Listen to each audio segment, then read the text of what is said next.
অন্য রাওয়ায়াতে আমার মায়ার নবী বলেন হাবলুল্লাহ মানি আল্লাহর মজবুত রশি, আসমান থেকে জমিন পর্যন্ত লম্বা একটা রশির নাম।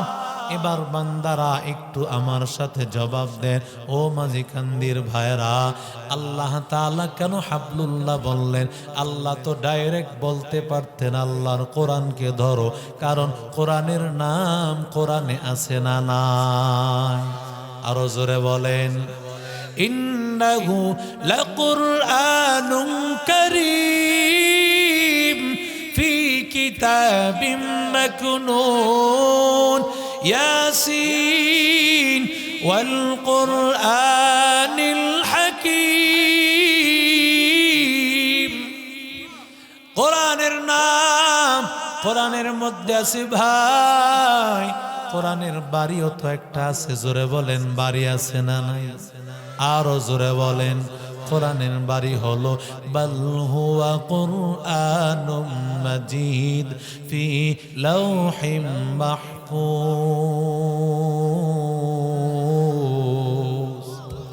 আল্লাহ বলেন কোরআনের বাড়ি হলো লাওহে মাহফুজ। ও নবাবগঞ্জের যুবক, লাওহে মাহফুজ মানে কি? লাওহে মাহফুজ মানে একটা প্লেট।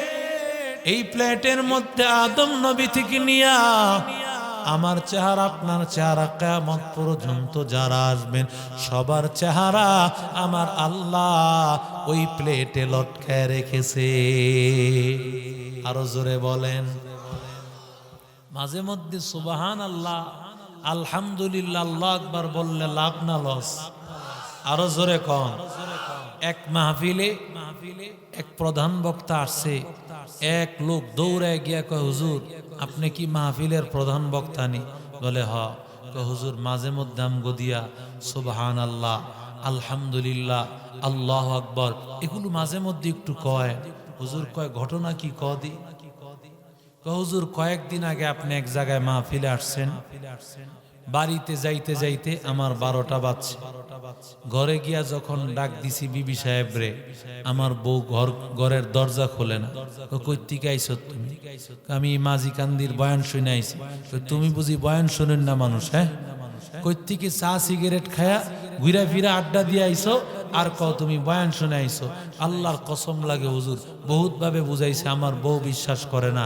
কারণ হুজুর মাইক থাকে আপনাদের কাছে, যা কিছু কন আপনারা কন, আমরা তো শ্রোতা, আমরা তো কিছুই কওয়ার নাই। মাঝে মধ্যে যদি সুবহানাল্লাহ আলহামদুলিল্লাহ নারায়ে তাকবীর বলান, সওয়াবের সওয়াব হইব, ঘরের বিবিও ঠিক থাকবো। কথা কন ঠিক কিনা? এরে আল্লাহর গোলাম, ওই লৌহে মাহফুজ সেখানে সবার চেহারা সুনত আল্লাহ লটকায় রেখেছেন। বুখারী শরীফের মধ্যে হাদিস আসছে, যখন মায়ের গর্ভের মধ্যে প্রথম পানি যায়, ওই পানিটা ফেরেশতারা হাতে নিয়া বলে, আয় আল্লাহ পানিটা কাজে লাগাইবো কি লাগাইবো না? কাজে যদি লাগায় ছেলে বানাইবো না মেয়ে বানাইবো? ছেলে বানান কে? কথা কয় না। মেয়ে বানান কে? লিল্লাহি মুলকুস সামাওয়াতি ওয়াল আরদ ইয়াখলুকু মা ইয়াশা ইয়াহাবু লিমান ইয়াশাউ ইনাসাও ওয়া ইয়াহাবু লিমান ইয়াশাউ যুকুর। আল্লাহ তাআলা কোন জিনিস বানানোর জন্য আল্লাহর হাত ব্যবহার করার প্রয়োজন হয় না, বরং আমার আল্লাহ যদি কোন জিনিস বানানোর ইচ্ছা করেন, আল্লাহ বলেন ইযা আরাদা শাইআন আইয়াকুলা লাহু কুন ফায়াকুন।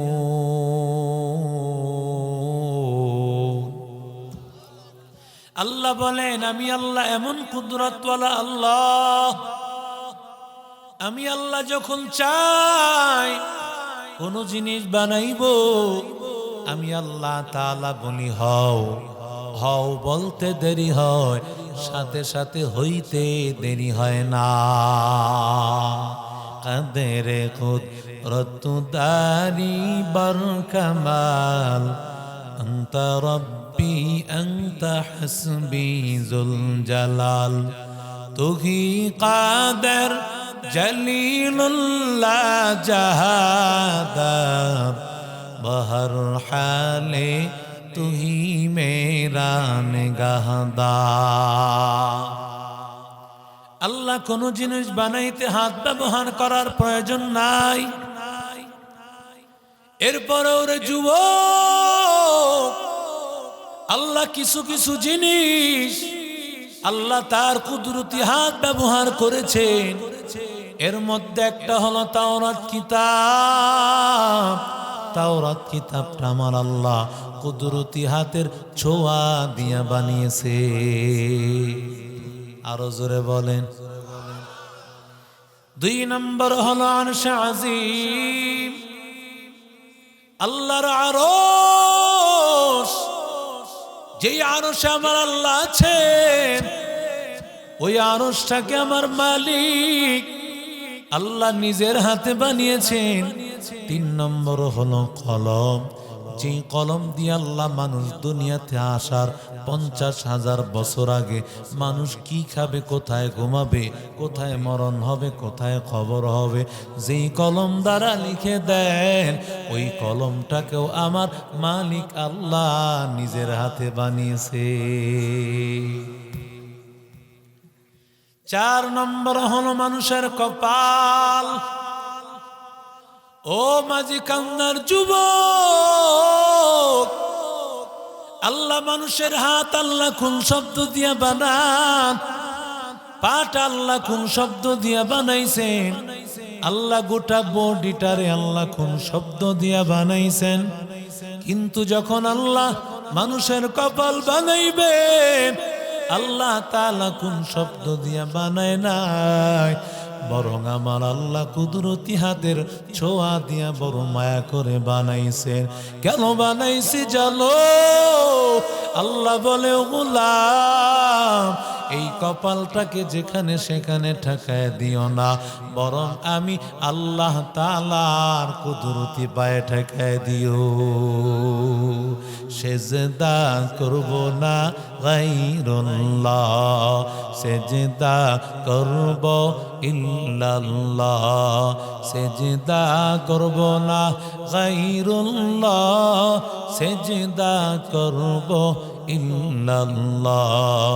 লা ইলাহা ইল্লাল্লাহ, লা ইলাহা। এই মাইকের আওয়াজ কই? এটার আওয়াজ কোথায়? লা ইলাহা, লা ইলাহা ইল্লাল্লাহ, লা ইলাহা, লা ইলাহা ইল্লাল্লাহ মুহাম্মাদুর রাসূলুল্লাহ সাল্লাল্লাহু আলাইহি ওয়াসাল্লাম। এরে আল্লাহর গোলাম,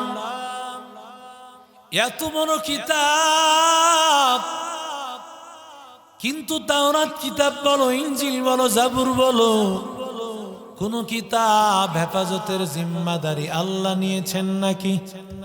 কথা বলেন। কোন কিতাব আল্লাহ হেফাজতের জিম্মাদারি নেয় নাই, বরং আমার আল্লাহ তাআলা কোরআন নাজিল করার পর আল্লাহ বলেন, ইন্না নাহনু নাযালনা যিকরা ওয়া ইন্না লাহু লাহাফিজুন। এই কালামে জিন্দা কুরআনে হাকিম, হিকমতে উ লা ইয়াজাল সুতু কদিম, জামিউল ইলমি ফিল কুরআনে হাকিম, تقاصرت عنه أفهام الرجال، بقى قرآن كلام الله بشنا কদিমাস্তি নইন। তাওরাতের হাফেজ আসেনি? কথা বলেন। ইনজিলের হাফেজ আছে, জাবুরের হাফেজ আছে। ওরে আল্লাহর বান্দা, কোন কিতাবের হাফেজ নাই। শুধু তাই নয়, আমি তো চ্যালেঞ্জ করে বলতে পারবো, সাধারণ 20 পৃষ্ঠার একটা বই, এই 20 পৃষ্ঠার বইকে হুবহু পড়ে মুখস্থ করে শোনাবে এমন বাপের বেটা আমার মনে হয় পৃথিবীতে জন্ম নিতে পারে না। হুবহু শোনাইতে পারবে না। অথচ আল্লাহর কালাম, আল্লাহর কালাম আল্লাহ কিভাবে হেফাজত করেছেন। আল্লাহ তাআলা হাফেজের সিনার মধ্যে আল্লাহ এমন ভাবে হেফাজত করেছে, পৃথিবীর সমস্ত কোরআন শরীফের পাতা যদি আগুনে পুড়ায় দাও, পানির মধ্যে ভাসায় দাও, ওরে যুবক, ও ইহুদি খ্রিস্টান বেঈমানের দল, আমার ছাত্ররা মাঝিকান্দা মাদ্রাসার ছাত্রদের সিনায় আমার আল্লাহ যেই কোরআন সিনায় ঢুকায় দিয়েছে, ওই সিনার কোরআন কিভাবে বান্দা দূর করে দিবা? ঠিক কিনা বলো?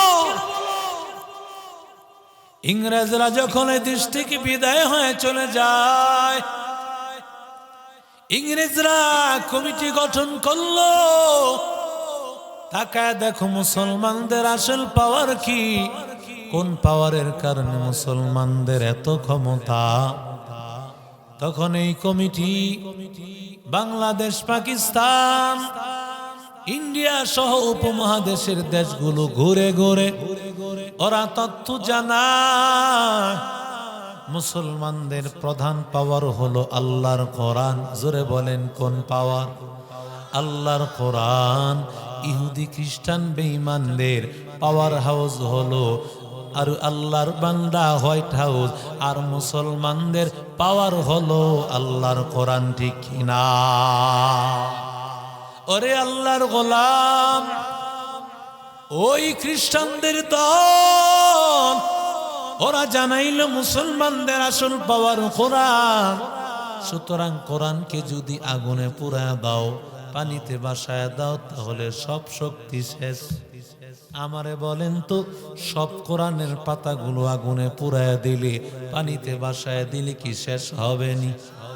আরো জোরে বলেন, শেষ হবে না।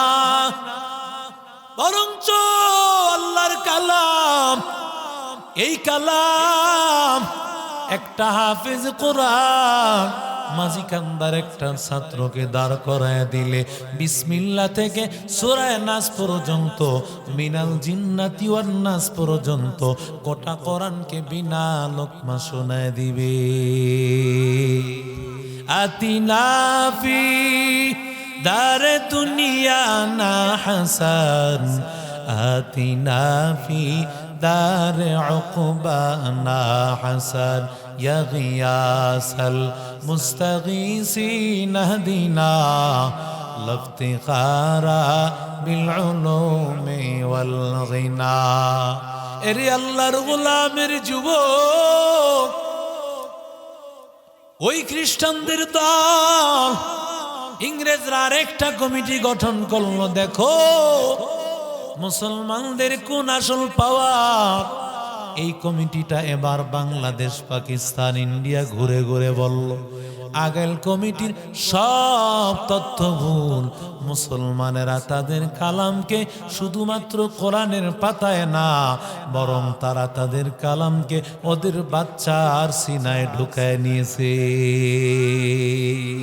যদি আগুন লেগে ধ্বংস হয়ে যায়, ধ্বংস হয়ে যায়, যদি আগুন লেগে যায়, পুড়ে যায় পৃথিবীর সব বইয়ের দোকান, তবে বিশ্ব থেকে হারাবে না পবিত্র কোরআন। তবে বিশ্ব থেকে হারাবে না পবিত্র কোরআন। জোরে বলেন ঠিক কিনা? ওরে আল্লাহর গোলাম, আল্লাহর কোরআনের হাফেজ তাকা দেখ কেমন কোরআনের হাফেজ। আমাদের সন্তানগুলোকে দাঁড় করায় দিলে গোটা কোরআনকে বিনা লোকমা শোনায় দিবে। এক মাদ্রাসায় একজন আলেম যখন মাদ্রাসায় পাগড়ি পরাইতেছে, ছোট্ট একটা বাচ্চা এখনো নাকের ময়লা পরিষ্কার করতে জানে না। আল্লাহর বান্দা নাক দিয়া এভাবে হাত দিয়া টান দিলে হাতও ভরে যাচ্ছে, জামাও ভরে যাচ্ছে।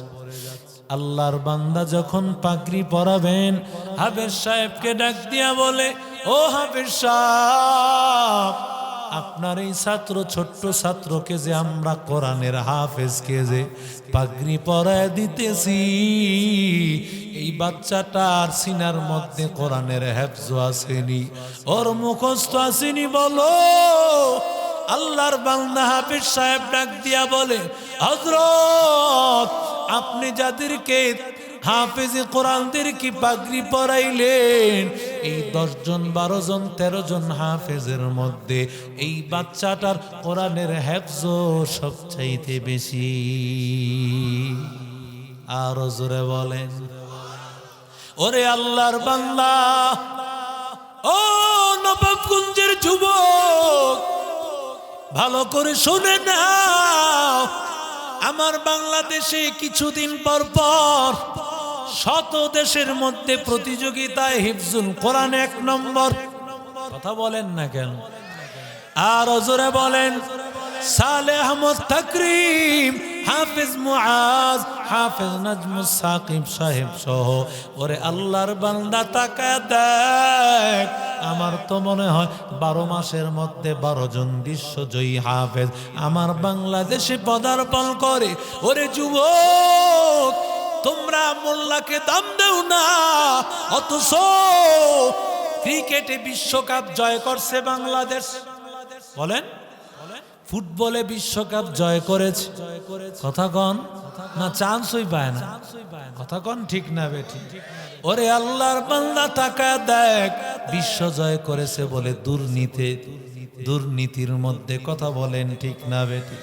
অথচ আল্লাহর বান্দা আমার এই দেশটাকে গোটা পৃথিবীর সামনে যদি সম্মানের জায়গায় পৌঁছায় দিতে পারে, একমাত্র আমার দেশের এই মাঝিকান্দা মাদ্রাসার ছাত্রদের মতো ছাত্ররা।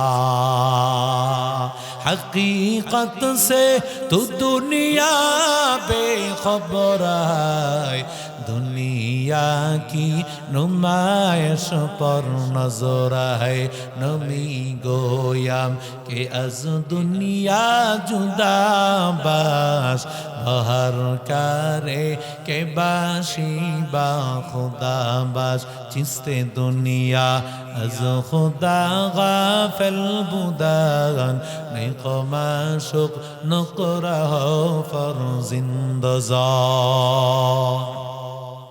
এই জন্যই তো আল্লাহ কোরআনের এক আয়াতে বলেন, ওয়াতাসিমু বিহাবলিল্লাহি জামিআ, আল্লাহর রশিকে মজবুত ভাবে আঁকড়ে ধরো। এর মানে কি? ও মাঝিকান্দার মুসলমান, আল্লাহ তাআলা কি আমাদের এই মাঠের মধ্যে একটা রশি দিয়া বলেন, এই রশিটারে সবাই ধরো? না না, আল্লাহর রশির ব্যাখ্যা কি? হাবলুল্লাহর ব্যাখ্যা কি? কোরআনের মূলনীতি হলো, কোরআনের এক আয়াতের তাফসির আল্লাহ এক আয়াতের দ্বারা করেন।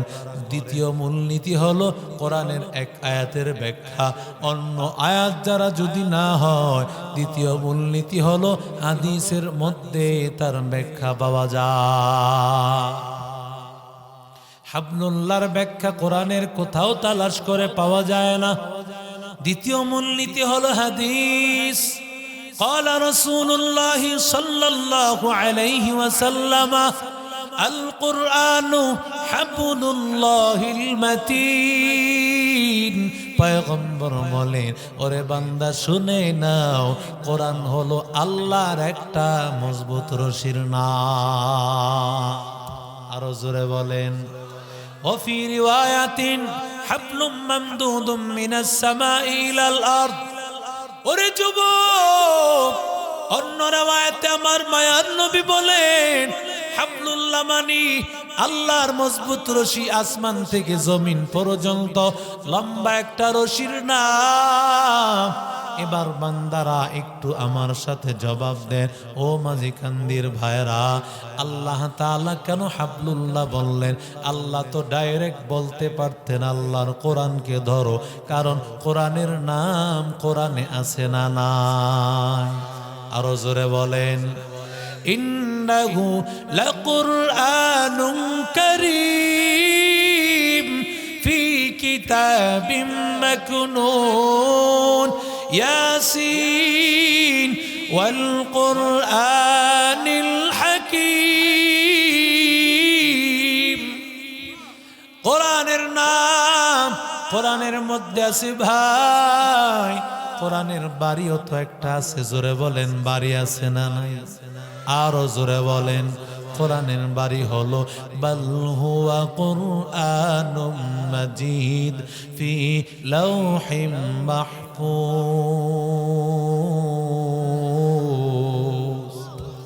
আল্লাহ বলেন কোরআনের বাড়ি হলো লাওহে মাহফুজ।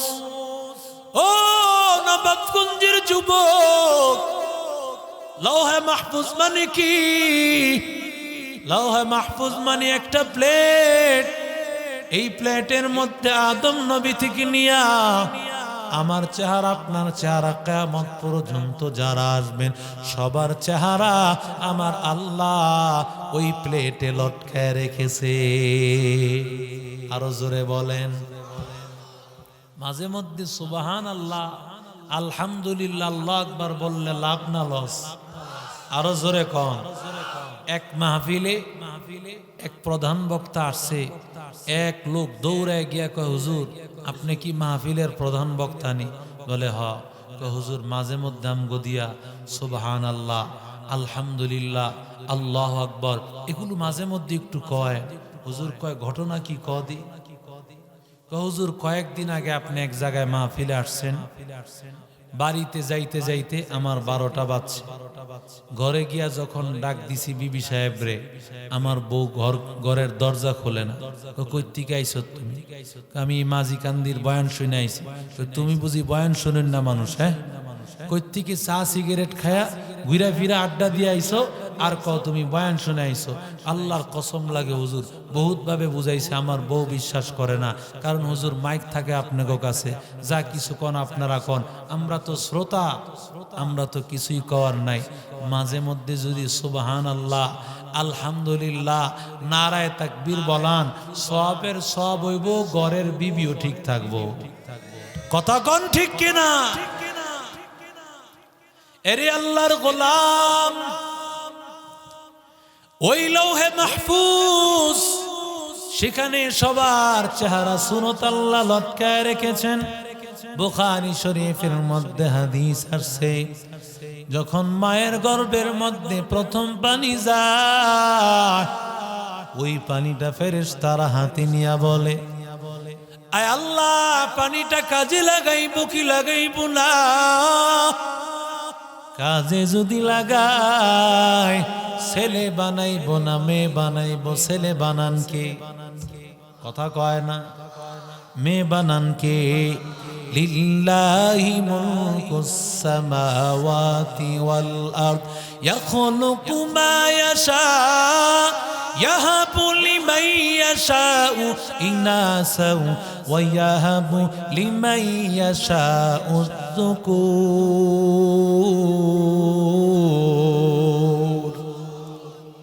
সন্তান দেওয়ার মালিক কে? নাকি বাবায়? বাবারে গিয়া কয়, বাবার সন্তান দে, ভাগ্য পাল্টায় দে। ইয়া দেখে বাবারই অবস্থা খারাপ, জাইঙ্গা বিন্দনের কোনো বাও নাই। কথা কন না কেন? এদেশে ল্যাংটাও পীর হয়ে যায়। কথা কন ঠিক না বেঠি? বাবার অভাব নাই, মা একজনও নাই। কথা কন ঠিক না বেঠি? কুতুব শাহ, পাইল্লা শাহ, বাইল্লা শাহ, ছোট বাগি, দেওয়ান বাগি, রাজার বাগি, কত ধরনের যে আছে। মাঝখানে সেই চট্টগ্রামে হইছে এক হযরত কুত্তাশার মাজার। কিরে বাবা কুত্তাশার মাজার কেন?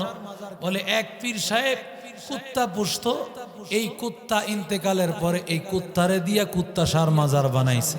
এখন বলেন যদি কুত্তারে গিয়া বলে বাবা একটা সন্তান দে, তো সে কিসের বাচ্চা? জোরে কোন না, এমনটা বলে না, বলবেন ফুটফুটে সুন্দর। কথা বলেন ঠিক না বেঠি? মানুষের মেধা কোথায় চলে গেল? আরে নবী হযরত ইব্রাহিম আলাইহিস সালাম 86 বছরের সন্তান চান কার কাছে? আরো জোরে বলেন। হযরত জাকারিয়া আলাইহিস সালাম 120 বছরের সন্তান চান কার কাছে? নবীরাও সন্তান দিতে পারে না, তাহলে এই বাবা দিতে পারবে? কথা বলেন। আয় আল্লাহ ছেলে বানাইবো না মেয়ে বানাইবো? আয় আল্লাহ আঙ্গুল 20টা দিব না 22টা দিব? চোখের স্থান ঠিক জায়গায় রাখবো না নাড়ায় দিব? দেখবেন অনেক মানুষের এদিক দিয়ে অতিরিক্ত একটা আঙ্গুল আছে না, চোখের জায়গাটা ঠিক নাই। টেরা মানুষ দেখতে মনে হয় অন্যদিকে তাকায় আছে, কিন্তু না না, সে আমার দিকেই তাকায় আছে। ওরে আল্লাহর বান্দা, এবার আল্লাহ তাআলা ডাক দিয়া বলেন, ও ফেরেশতার দল, ছেলে বানাইবা না মেয়ে বানাইবা? আঙ্গুল 20টা দিবা না 22টা দিবা? চোখের স্থান ঠিক জায়গা রাখবা না নাড়ায় দিবা? আমি আল্লাহর কাছে জিজ্ঞাসা করার প্রয়োজন নাই, বরং লৌহে মাহফুজের প্লেটের দিকে তাকাও, আর প্লেট তাকায়া তাকায়া সেখানে আমি সবার চেহারার সুরত লটকায় রেখেছি। সেখানে আল্লাহর কোরআনটাও আছে। জোরে বলেন আল্লাহু আকবার, আর জোরে বলেন আল্লাহু আকবার। ওরে আল্লাহর গোলাম, আল্লাহ তো বলতে পারতেন গোলাম আল্লাহর কোরআনটাকে মজবুত ভাবে আঁকড়ে ধর, কিন্তু আল্লাহর কোরআন না বলি আল্লাহর রশি কেন বললেন? দুইটা ব্যাখ্যা মুফাসসিরিনে কারাম লিখেছেন। 1 নম্বর ব্যাখ্যা, মানুষ যখন গর্তে পড়ে যায়, গর্ত থেকে উঠানোর মাধ্যম হলো রশি। ঠিক না বেঠি? আমাদের বাড়ি ছিল জান্নাত কোথায়? আর জোরে বলেন। আমাদের মা আমাদের বাবা আদম হাওয়া তাদের বাড়ি ছিল জান্নাত, সেই হিসাবে আমরাও ছিলাম জান্নাতি। আল্লাহ জান্নাত থেকে দুনিয়ায় পাঠায় দিল যেন আমার মালিক আমার আল্লাহ দুনিয়া নামক গর্তে আল্লাহ পাঠায় দিয়েছে। আল্লাহ ডাক দিয়া কয়, ও আল্লাহর গোলাম, দুনিয়া নামক গর্ত থেকে যদি আবার আমার আল্লাহর তৈরি জান্নাতে উঠতে চাও, তাহলে আমি আল্লাহর কোরআন দিলাম, কোরআন নামক রশি ধরবা, জান্নাতে যাইবা। আরো জোরে বলেন। 2 নম্বর ব্যাখ্যা, সমস্ত কিতাবুল্লাহ, তাওরাত বলো, ইনজিল বলো, জাবুর বলো, সব আসমানি কিতাব হলো কিতাবুল্লাহ। হয়তো ফেরেশতাদের মাধ্যমে আল্লাহ লিখিয়েছেন, না হয় আমার মালিক আমার আল্লাহ কুদরতি হাতের ছোঁয়া দিয়ে যেমন তাওরাত কিতাব আল্লাহ লিখেছেন। কিন্তু আল্লাহর কোরআন, আমরা যে কালামুল্লাহ তেলাওয়াত করি, এই কালামুল্লাহটা আমার আল্লাহর কথা। আল্লাহর কথা মানি, আল্লাহর ভেতর থেকে আল্লাহ বের করেছেন।